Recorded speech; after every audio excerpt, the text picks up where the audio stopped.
I'm Nicolene Weil, and I'm a solar physicist at NASA's Goddard Space Flight Center. What we're looking at right now is imagery from the Solar Dynamics Observatory. All of the dynamics and activity that's going on in the solar corona, the sun's atmosphere, which is what I study. What we're seeing here is a filament, and it looks very dark, and it looks like it's actually maybe even on the surface of the sun. But we can see as the sun rotates around that actually it's suspended high up in the atmosphere away from the surface. When viewed from this angle, we call them prominences. This material is held up in the corona by twisted magnetic fields. We're looking at the solar corona in extreme ultraviolet at 171 angstroms, which is a wavelength that our eyes cannot see. My favorite thing is all of these magnetic loops that you can see on the sun, how dynamic these magnetic loops are, just telling us how much change and evolution and activity there is on the sun at all scales. We can see on the northern part of the sun that a prominence rotates onto the disk of the sun and then it erupts in a giant coronal mass ejection. And all of that magnetic energy and all of the plasma that was trapped on those magnetic field lines launches out into the solar system.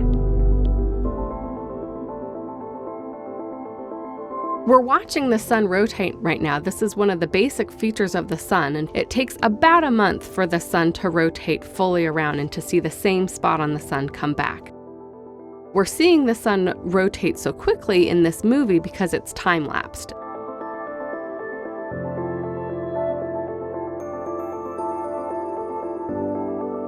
When the sun jumps around, that's actually the Solar Dynamics Observatory moving around and pointing in different directions. Sometimes they have to point away from the sun so that they can calibrate their sensors, the cameras.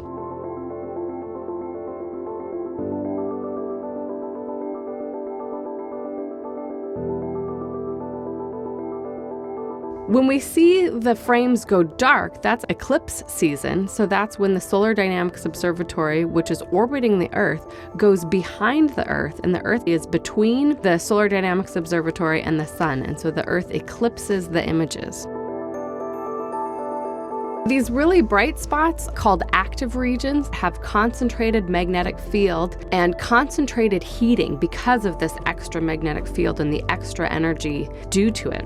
There are more active regions during solar maximum and fewer active regions during solar minimum, and often these active regions can lead to solar eruptions such as solar flares and coronal mass ejections.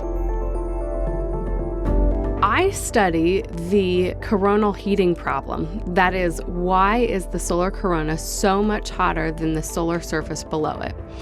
And we know that it has to do with the magnetic field, which is constantly dynamic and evolving and ejecting energy into the solar corona.